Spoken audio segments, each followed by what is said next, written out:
கோடியக்கரை அருகே மீன்பிடித்துக் கொண்டிருந்த தமிழக மீனவர்கள் மீது இலங்கை கடற்படை நடத்திய துப்பாக்கிச் சூட்டில் 2 பேர் காயமடைந்தனர். இது தொடர்பான கூடுதல் தகவல்களை தொலைபேசி மூலம் செய்தியாளர் ஸ்ரீதரிடம் கேட்கலாம்.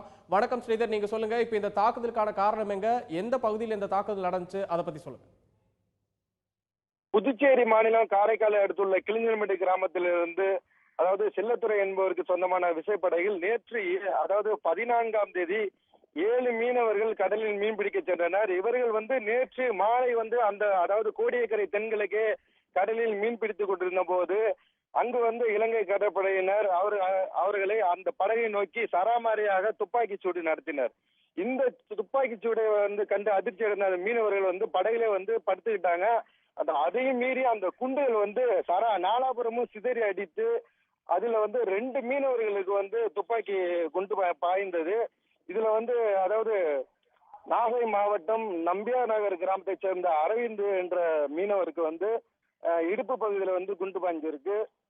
அதே போல கிளிஞ்சல்மேடு கிராமத்தை அதாவது மன்னிக்கவும் காரைக்கால் கிராமத்தை சேர்ந்த பாலமுருகன் என்பவருக்கும் தோள்பட்டையில குண்டு பாய்ஞ்சு அந்த கை பிச்சுக்கிட்டு போயிருக்கு. இதையடுத்து அந்த பகுதியில இருந்து அந்த இலங்கை கடற்படையினர் சென்றதும் அந்த படகை மற்ற மீனவர்கள் நேற்று இரவு கரைக்கு கொண்டு வந்தாங்க. காரைக்கால் இந்த மீனவர்கள் அந்த ரத்த வெள்ளத்தில் கிடந்த அந்த 2 மீனவர்களையும் மீட்டு தற்போது புதுச்சேரி ஜிப்மர் மருத்துவமனைக்கு கொண்டுட்டு போயிருக்காங்க. காயமடைந்த மீனவர்களோட நிலை தற்போது எப்படி இருக்கு, மருத்துவமனையில அவர்களுக்கு வழங்கப்படும் சிகிச்சை, அதை பத்தி சொல்லுங்க. நிச்சயமாக, அதாவது இந்த குண்டு நாலாபுரமும் சிதறினு இந்த குண்டு அதோட ஃபோர்ஸ் ரொம்ப வேகமா இருந்ததா தப்பிச்சு கரை திரும்பின மீனவர்கள் தெரிவிச்சிருக்காங்க. அதே சமயத்துல இந்த குண்டு பாஞ்சதுல ஒருத்தரோட கை மோசமா சிதைஞ்சிருக்கிறதா சக மீனவர் தெரிவிச்சிருக்காங்க. அதே போல இன்னொரு மீனவருக்கு அந்த குண்டு இடுப்பு பகுதியில பாஞ்சிருக்கனால அந்த குண்டை எடுக்கிறதுல சிரமம் இருக்கும் அப்படின்னு சொல்லியிருக்காங்க. அதனாலதான் காரைக்கால் மருத்துவமனையில இவங்களுக்கு அந்த சிகிச்சை அளிக்கிறதுக்கு அதுக்கான உபகரணம் இல்லைன்றதுனாலதான் புதுச்சேரி மருத்துவமனைக்கு இவர்கள் கொண்டு செல்லப்பட்டிருக்காங்க. அந்த ரத்த வெள்ளத்துல வந்த மீனவர்களை கண்ட அந்த உறவினர்கள் இரவே அந்த இடத்துல பகுதியில் கூடி அழுது இருக்காங்க. அதாவது மீன் பிடிக்க போற மீனவர்களை இது போல சித்திரவதைக்கு ஆளாக்கி இருக்காங்களே அப்படின்ற வேதனை அந்த மீனவர்களிடம் தெரிந்தது. இதை எடுத்துதான் இந்த மீனவர்கள் புதுச்சேரி மருத்துவமனைக்கு கொண்டு வேகமா கொண்டு போயிட்டு இருக்காங்க. இன்னும் சிறிது நேரத்தில் அவங்களுக்கு அங்க சிகிச்சை தொடரும்னு தகவல் வந்திருக்கு. இந்த படகுல மொத்தம் எத்தனை பேர் போயிருந்தாங்க ஸ்ரீதர்? இந்த காயமடைந்த 2 மீனவர்கள் தவிர எத்தனை பேர் இருந்தாங்க? அவங்களுடைய நிலை இப்ப எப்படி இருக்கு? இதுல அதாவது இந்த கிளிஞ்சல்மேடு கிராமத்தை சேர்ந்த செல்லத்துறை என்பவருக்கு சொந்தமான படகுல தான் 7 மீனவர்கள் போனாங்க. இதுல நாகை மீனவர்கள் அடங்குறாங்க. இந்த 7 மீனவர்கள சில மீனவர்களுக்கு குண்டு பஞ்ச சித்தர்கள் இருக்கிறதா அவங்க தெரிவிச்சிருக்காங்க. அந்த சிறு சிகிச்சைக்காக இவங்க அந்த காரைக்கால் மருத்துவமனையில அவங்களும் சேர்க்கப்பட்டிருக்கிறதா இப்ப தகவல் வந்திருக்கு. இது குறித்து காரைக்கால் போலீசார் வழக்கு பதிவு செய்து அந்த மீனவர்கள் இப்போ தற்போது தீவிர விசாரணை மேற்கொண்டு வர்றாங்க. அது இல்லாம மீன் பிடிக்க போன மீனவர்களை இலங்கை கடற்படையினர் கோடியக்கரை தென்கிழக்கே துப்பாக்கி சூடு நடத்தியிருக்க சம்பவம் தமிழகம் மற்றும் புதுச்சேரி மீனவர்களிடையே ஒரு பெரிய பதற்றத்தை ஏற்படுத்தி இருக்கு. இந்த தாக்குதல் நடந்த போது நேரம் எந்த நேரம் இருக்கும், எத்தனை மணி அளவில் இந்த தாக்குதல் நடந்துச்சு, இலங்கை கடற்படை தரப்புல எத்தனை படகுகள் வந்திருந்தாங்க, இல்ல அதிகாரிகள் எத்தனை பேர் இந்த துப்பாக்கிச்சூட்டை மேற்கொண்டாங்கன்னு தகவல் இருக்கா? நிச்சயமாக, அதாவது 14ஆம் தேதி காரைக்கால் துறைமுகத்திலிருந்து மீன் பிடிக்க போறாங்க. நேற்று 16ஆம் தேதி ஒரு 4லிருந்து 4:30 மணிக்குள்ளதான் இந்த மீனவர்கள் 2வது முறையாக வலையை கடலில் வைத்து மீன் பிடித்துக் கொண்டிருந்தார்கள். அந்த நேரத்தில் தான் அதிவேகமாக இலங்கை கடற்படையின் கப்பல் ரோந்து கப்பல் ஒரு 15க்கு மேற்பட்ட வீரர்கள் அதுல இருந்ததா இவங்க தெரிவிச்சிருக்காங்க. இவங்க தான் இந்த படகை சுத்தி வளைச்சு சராமரியா துப்பாக்கி சூடு நடத்திருக்காங்க. இதனாலதான் அதிர்ச்சி அடைஞ்சு அவங்க அந்த படகுலே படுத்தும் அப்படியும் மீறி கையை தூக்கி அவங்க காமிச்சிருக்காங்க. அதையும் மீறி துப்பாக்கி சூடு நடந்தனால அதிர்ச்சி படகுல படுத்தவங்க மேலதான் இந்த துப்பாக்கி குண்டுகள் படகையும் துளைத்து அவர்கள் உடல் மீது பாய்ந்திருக்கிறது. இதுலதான் அவங்க மோசமான காயத்துக்கு இப்ப ஆளாயிருக்காங்க. இதை எடுத்துதான் சக மீனவர்கள் அவங்கள உடனடியா கரைக்கு கொண்டு வரணும்னு சொல்லிட்டு நேற்று அதிவேகமா படகை கரைக்கு கொண்டு இப்ப நம்ம காரைக்கால் துறைமுகத்துக்கு இரவு வந்தாங்க. இரவு வந்தவங்களை தான் உடனடியா மற்ற மீனவர்கள் உறவினர்கள் மீட்டு இன்னைக்கு புதுச்சேரி ஜிப்மர் மருத்துவமனைக்கு கொண்டு போயிருக்காங்க. ஸ்ரீதர், இப்ப கொஞ்ச நாளா வந்து துப்பாக்கிச்சூடு சம்பவம் இல்லாம வெறும் கைது அல்லது படகு பறிமுதல் இந்த நடவடிக்கை மட்டும்தான் இருந்தது. இப்ப திடீர்னு மறுபடியும் துப்பாக்கிச்சூடு நடத்தியிருக்காங்க. இதை மீனவர்கள் எப்படி பாக்குறாங்க? அவங்களோட மனநிலை இப்ப எப்படி இருக்கு? நிச்சயமா, அதாவது தொடர்ந்து வந்து தமிழக மீனவர்கள், புதுச்சேரி, காரைக்கால் பகுதி மீனவர்களோட படகுகளை வந்து சிறைபிடிச்சிட்டு போன இலங்கை கடற்படையினர் வந்து இந்திய மீனவர்களை மட்டும் வந்து விடுதலை செஞ்சாங்க. ஆனா இவர்களது பல கோடி ரூபாய் மதிப்புள்ள அந்த படகுகள் வந்து விடுவிக்கப்படல. தொடர்ந்து வந்து அதாவது ஒவ்வொரு படகும் உருவாக்குறதுக்கு வந்து 50ல இருந்து 60 லட்சம் ஆயிட்டு, ஆரம்பத்துல 20ல இருந்து 30 லட்சம் இருந்தது. நவீன வசதிகளுக்காக இந்த தொகையை மீனவர்கள் வந்து கடன் வாங்கியும் வங்கி கடன் பெற்றோம்னா வந்து இதை வந்து தயார்படுத்திட்டு இருக்காங்க. அப்படி தயார்படுத்தி தங்களோட படகுல ஒரு 10ல இருந்து ஒரு 7 மீனவர்களை கொண்டு மீன் பிடிக்க போகும் மீனவர்களோட நிலை வந்து இப்ப வந்து ஒரு கேள்விக்குறியான சூழல் ஆகியிருக்கு.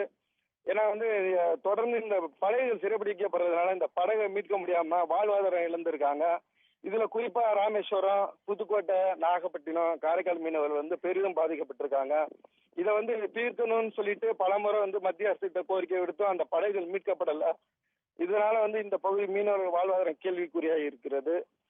எனவே இந்த முறை வந்து துப்பாக்கிச்சூடு நடைபெறாது என்று இலங்கை அரசு, இலங்கை அமைச்சர்கள் வந்து டெல்லியில் வந்து தகவல் தெரிவித்தும் இந்த முறை துப்பாக்கிச்சூடு நடத்தியிருக்கிறது தமிழக மீனவர் மத்தியில் மட்டும் இல்ல, இந்திய மக்களிடையே ஒரு கலக்கத்தை ஏற்படுத்தி இருக்கு. ஸ்ரீதர், இப்ப இந்த படகை சுத்தி வளைச்சு நின்று அவங்க துப்பாக்கிச்சூடு நடத்ததா சொல்றீங்க. இந்த மீனவர்களுக்கு காயமானதும் இல்லாம படகுக்கு எந்த அளவுக்கு சேதம் ஆயிருக்கு? அவங்க திரும்பி வர்ற அளவுக்கு படகு சேதாரம் இல்லாம இருந்துச்சா? அதை பத்தி சொல்லுங்க. நிச்சயமாக, அதாவது ஆரம்ப காலகட்டத்தில் மரப்படகு பயன்படுத்திக்கிட்டு இருந்த மீனவர்கள் படகா இருந்துச்சுன்னா இந்நேரம் வந்து அந்த படகு மூழ்கி இருக்கும். 7 மீனவர்களும் நிச்சயமா கடல்ல இறந்திருப்பாங்க. அவங்க உயிர் பிழைக்க வாய்ப்பு இல்லை. தற்போது இந்த நவீன படகுக்காக இவங்க வந்து பல கோடி ரூபாய் செலவு பண்ணி அந்த படகை உருவாக்குறாங்க. அதாவது இரும்பு படகா உருவாக்குறதுனால இரும்புல பட்டு ஓட்டையாகி பல இடங்கள்ல வந்து சேதமாயிருக்கு. இதே ஓட்டை இந்த படகோட கீழ்ப்பகுதியில பட்டிருந்தா நிச்சயம் வந்து அந்த படகு மூழ்கி இருக்கும். 7 மீனவர்கள் நிச்சயமாக உயிரோடு கரை திரும்பி இருக்க மாட்டார்கள். எனவே இரும்பு படகுன்றதுனாலதான் இவங்க வந்து உடனடியா வந்து அந்த பாதிக்கப்பட்ட, அதாவது துப்பாக்கி சூட்டுக்கு ஆளான மீனவர்கள் வந்து காப்பாத்தி இப்போதைக்கு வந்து கரை சேர்த்திருக்காங்க. இதே வந்து ஆரம்ப காலகட்ட படகு என்றால் இவர்கள் நிச்சயமாக கரை திரும்பி இருக்க முடியாது. ஸ்ரீதர், உங்ககிட்ட மேலும் பல தகவல்களை கேட்டு பெற இருக்கோம். தொடர்ந்து இணைப்பிலேயே இருங்க. இப்பொழுது இந்திய மீனவர் சங்க தலைவர் தயாளன் நம்மிடையே இணைப்பில் இருந்திருக்கிறார். அவரிடம் கேட்கலாம். வணக்கம் திரு தயாளன். இப்போ துப்பாக்கிச்சூடு நடத்தப்பட்டிருக்கு. தமிழக மீனவர்கள் 2 பேர் குண்டடிப்பட்டிருக்காங்க. இந்த சம்பவத்தை நீங்க எப்படி பாக்குறீங்க? அதை பத்தி சொல்லுங்க. இந்த சம்பவம் வந்து பாத்தீங்கன்னா மிகவும் கண்டனத்துக்குரியது. இந்தியா வந்து உடனடியா வந்து இலங்கையை கூப்பிட்டு இலங்கையினுடைய வெளியுறவுத்துறை அமைச்சரையும் இலங்கை பிரதமரையும் கூப்பிட்டு உடனடியா வந்து கண்டனத்தை தெரிவிக்கணும். அது மட்டும் இல்லாம இது போல சம்பவங்கள் மேற்கொண்டு நடக்கக்கூடாது. ஏன்னு கேட்டீங்கன்னா ஒவ்வொரு முறையும் வந்து தமிழக மீனவர்களும் இலங்கை மீனவர்களும் பேச்சுவார்த்தை என்ற அடிப்படையில பேச்சுவார்த்தையை மட்டும்தான் நடத்துறாங்க. ஆனா தமிழக மீனவர்களுக்கு வந்து எந்த வகையிலுமே வந்து பேச்சுவார்த்தைக்கு முக்கியத்துவம் கொடுக்கறதில்ல. அதே நேரத்துல பேச்சுவார்த்தை எப்பெல்லாம் நடக்குதோ அப்பெல்லாம் வந்து தமிழக மீனவர்கள் தாக்கப்பட்டுக்கிட்டே இருக்காங்க. இது வந்து தொடர் கதையா இருக்கு. அதனால வந்து இந்த மாதிரி சம்பவங்களை வந்து இந்தியா வந்து வன்மையா கண்டிச்சு இனி வரும் காலங்களில் தமிழக மீனவர்கள் எந்த மீனவர்களும் தாக்கப்படக்கூடாதுன்றது நாங்க முன்வைக்கக்கூடிய கோரிக்கை. அதே நேரத்துல இதே போல சம்பவங்கள் வந்து தொடர்ந்து நடந்ததுன்னா தமிழகம் தழுவிய ஆர்ப்பாட்டங்களை வந்து நாங்க முன்னெடுக்க வேண்டியிருக்கோம். இது வந்து இந்திய அரசுக்கும் இலங்கை அரசுக்கும் ஒரு எச்சரிக்கையா நாங்க வலியுறுத்துறோம். திரு தயாளன், அண்மையில் நடந்த பேச்சுவார்த்தையில பல விஷயங்கள் நம்ம கேட்டதுக்கு வந்து இலங்கை தரப்புல உடன்படல அப்படின்றது நமக்கு தெரியும். அந்த வகையில இந்த துப்பாக்கிச்சூடு சம்பவங்கள் நடக்காதுன்ற மாதிரி அவங்க ஏதாவது உத்தரவாதம் கொடுத்திருந்தாங்களா? அதை பத்தி சொல்லுங்க. ஆமா, ஒவ்வொரு முறையும் அப்படிதான் சொல்றாங்க. தமிழக மீனவர்களும் இலங்கை மீனவர்களும் வந்து பேச்சுவார்த்தை நடக்கும்போது ஒவ்வொரு முறையும் சொல்றாங்க, இது சுமூகமான பேச்சுவார்த்தை, இனிமே வந்து இந்த மாதிரி சம்பவங்கள் எதுவுமே நடக்காது, தமிழக மீனவர்கள் கைது நடவடிக்கை இருக்காதுன்னு சொல்றாங்க. ஆனா கைது நடவடிக்கை இருக்காதுன்னு சொன்னவங்க இன்னைக்கு வந்து துப்பாக்கி சூடு நடத்தியிருக்காங்க. அதனால வந்து இந்த பேச்சுவார்த்தை வந்து வெறும் கண் துடைப்பு தான். இந்திய அரசு வந்து பேச்சுவார்த்தைன்ற ஒரு தோரணையில வந்து என்ன பண்றாங்கன்னு கேட்டீங்கன்னா இலங்கையை வந்து கண்டிக்கிறத வந்து விட்டு வச்சிருக்காங்க. இலங்கையை வந்து கடுமையை கண்டிக்கணும். ஏன்னா பேச்சுவார்த்தை என்ற அடிப்படையில வந்து இவங்க என்ன பண்றாங்க, இரு மீனவர்கள் பேச்சுவார்த்தைன்றாங்க. ஏன்னா இலங்கையில இருக்க மீனவர்கள் வந்து துப்பாக்கி சூடு நடத்த போறது கிடையாது.